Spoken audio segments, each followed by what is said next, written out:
It is your boy T Macaroni, and today we're going to be going over rulings. I want to talk to you about the rulings that you need to know to make sure you're playing the game at the utmost quality. But as always, guys, if you like what I'm doing here, make sure you like and subscribe. It means a lot to me. We finally hit 100. Thank you guys for all the support and stuff like that. But without further ado, let's get into it. So we're going to break this down into a few sections, and the first section that we're going to talk about are the game mechanic rulings. So the first one that I want to start with is the start of turn. So this is the correct procedure for the start of turn. It is untap all your units, draw, extra draw, movement, main step. Make sure you guys get this order down pat because people will shark you on this. Because if I see you move and you don't take that extra draw, I'm going to call you out for it. So make sure you use your AP draw before you get to the main phase, because that is the only time you can use it. The next thing we're going to talk about is step. So step movement is simultaneous. So that means everything happens at the same time. So you select the characters that you want to move and then move them to the respective lines that they can move to. So for example, if the energy line is full and you have a character with step, you choose the step character and the other characters you would like to move to the front line and then move them simultaneously. If you just want to move that one step unit, all you would have to do is trade places with the one other unit in your back row and move that one to the front line and then the stepper back. Make sure you guys are doing this correctly because again, this is another thing people can shark you out on. So let's talk about the main step. The main step, as long as you can pay a cost, it does not matter. This is specifically for activate mains.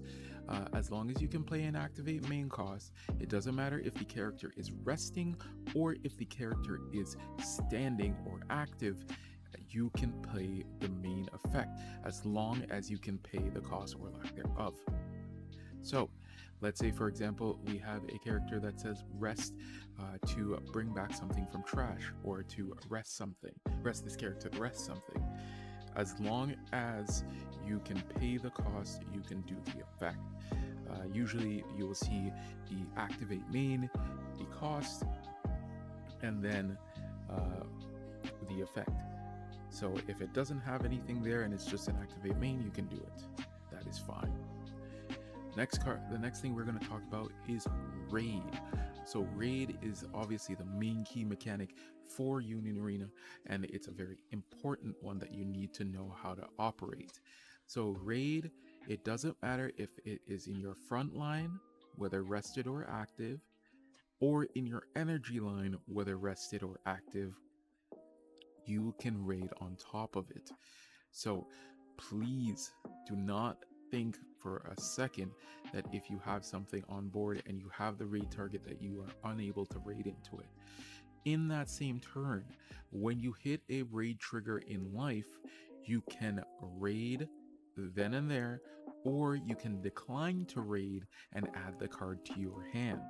So it is optional whether to raid or not. So make sure you guys are aware of that. And as we're talking about life, let's talk about taking some damage.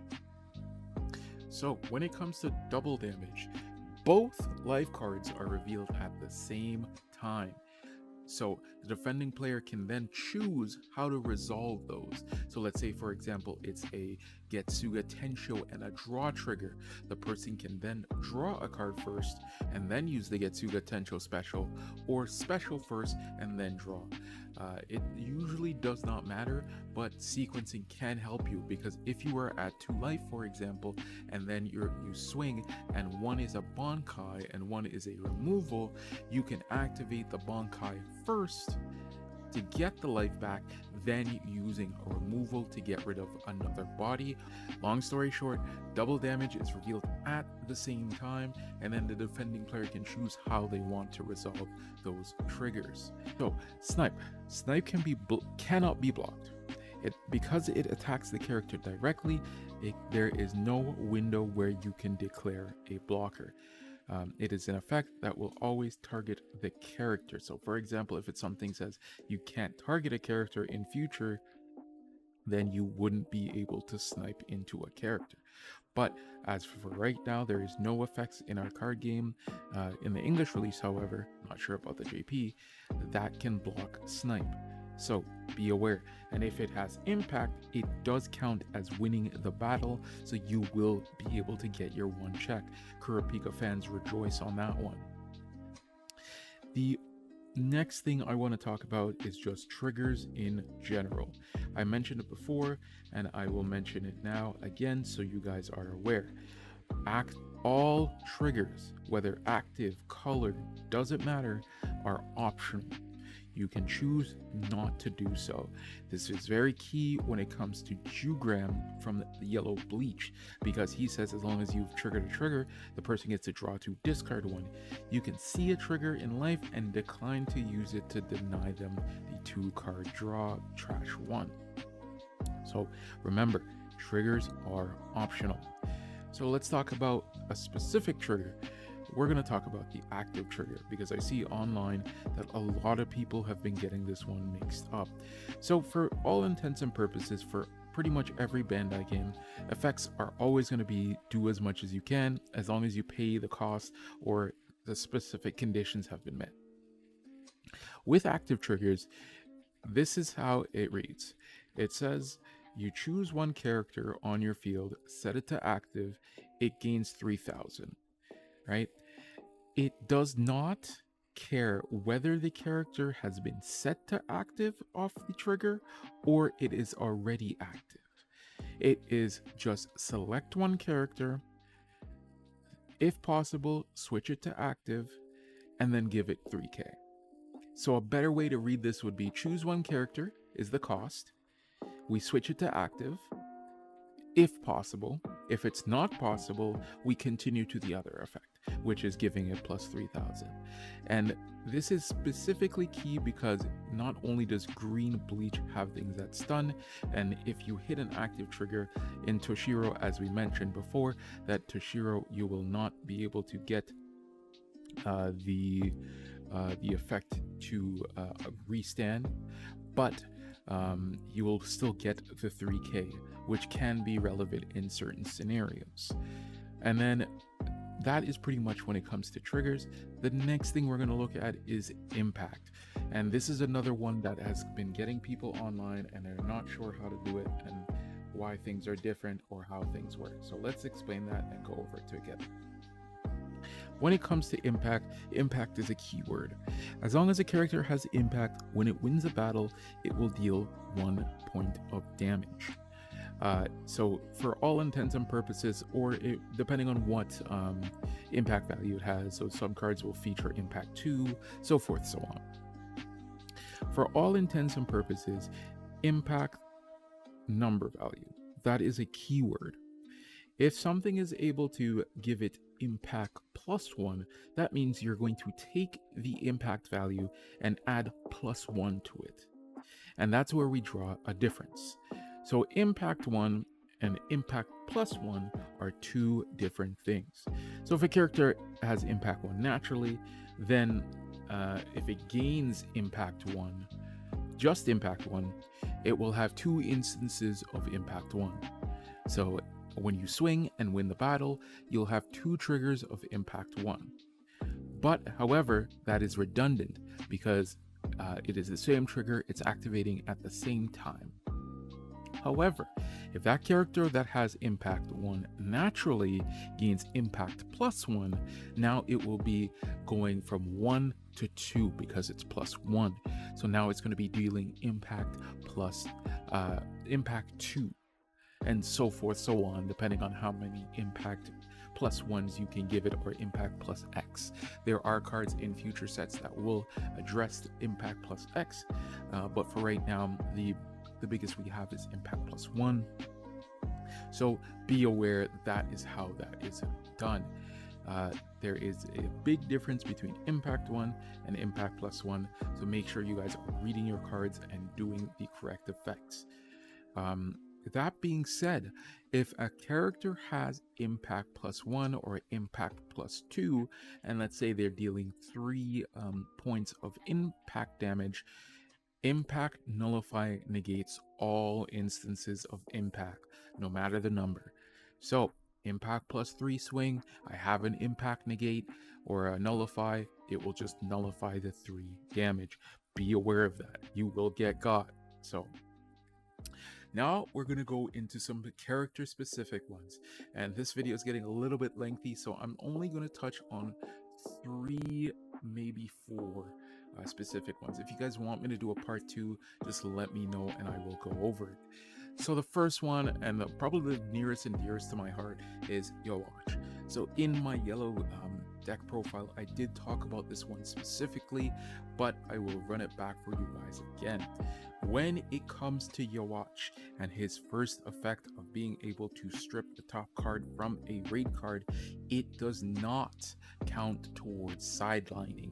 It is just moving one card, the top card, from one area to the next.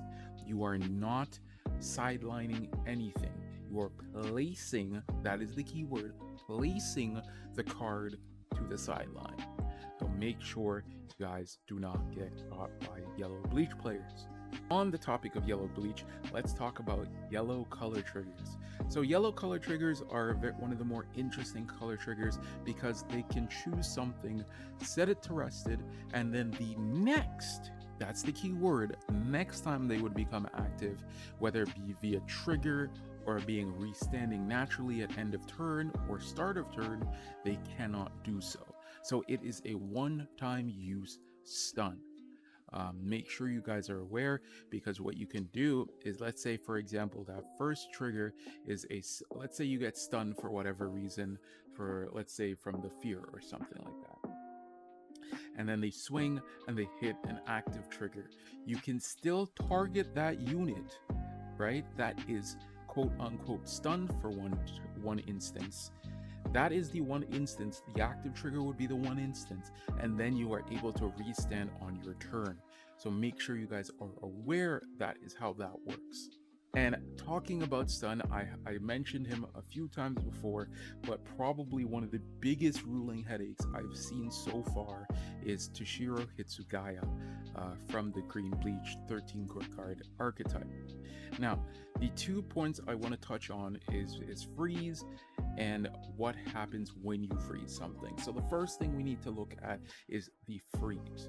So when you raid upon this unit, or when it's played, so to get the raid effect, he freezes one character. Bar none, he will freeze one character. If you have 6 other, and this is the key thing, 6 other, do not get caught, 6 other 13 core guards, you will also get to stun the energy line, and this is until the end of the next attack phase, your opponent's next attack phase specifically. So what this means is that when you pass the turn, that one character and the energy line will not get to restand. Seems simple enough, right? But I've had plenty of people ask if that is the case. Like, what if you hit an active trigger? It does not matter if your opponent hits an active trigger in life. All of those characters will be stunned. This is very notable for those in the energy line, those 2 cost bodies that when active gain 1, you will not get the extra 1. But you still can use your activate main effects, providing they don't have to rest. The other thing you have to know about this card is if you do not have 6, you only can stun a body. That's it. That's all. Do not get got. And the most important thing you need to know, as I'm going to repeat it again, you're not going to say, yo, T-Mac didn't tell you. But again, if it would be made active regardless of anything except one thing, which I'll touch in a second, it will not become active. However, naturally, the exception to this rule is going to be raid. If one of your characters gets stunned with Toshiro's effect and you raid over it, it can restand. The reason for this is when you raid characters become a new character. If you guys are familiar with DNA Digivolving from Digimon, this is exactly that. You raid over a target, it becomes a new character for all intents and purposes, and then you can restand and move it to the front line. So this is the only exception to what I just told you. Otherwise, from that, there is no instance of where those cards will restand until the end of your opponent's next attack phase. Make sure you guys know your rulings. And then the final card I want to touch about, just because it is a card that a lot of people have been getting wrong too, is the 6-cost Raid Unohana Retsu. Or Yachi, I believe she's called Yachiru Unohana, whichever one. Anyways, when she's raided upon, or when she's played, you get to look at the top 4, take a 4-cost to hand, and then reduce the AP cost by 1 the next 4-cost or low character you play. This is very key because if you, for example, wanted to raid, let's say a 7-1 Old Man Yama, you will not get to reduce the cost of that because it is a 7-1. However, if you then raid Old Man Yama and then raid another 4-1 afterwards, you are able to reduce that cost by 1. So for example, you can use this for, let's say, a Shinsui play, or like a Toshiro. Let's say you want to raid Old Man Yama and then raid up a Toshiro. You can do that. That is 100% fine. You are allowed to do that. It just says the next 4-cost or low character that you play this turn. Please make sure you guys do not get got, because these are important rulings that you will need to know to be efficient at this card game. Anyways, I've been dragging on for too long. My name is T-Mac. Thank you for joining me in this first part, I would hope, of ruling videos. Is there any other rulings you guys would like to ask? Make sure you guys join the community Discord. I am always in there and willing to help you answer any questions or concerns, or even talk deck talk, so you can be a better Union Arena player. Anyways, I'm signing off. Thanks for watching. Peace, and I'll catch you on the next one.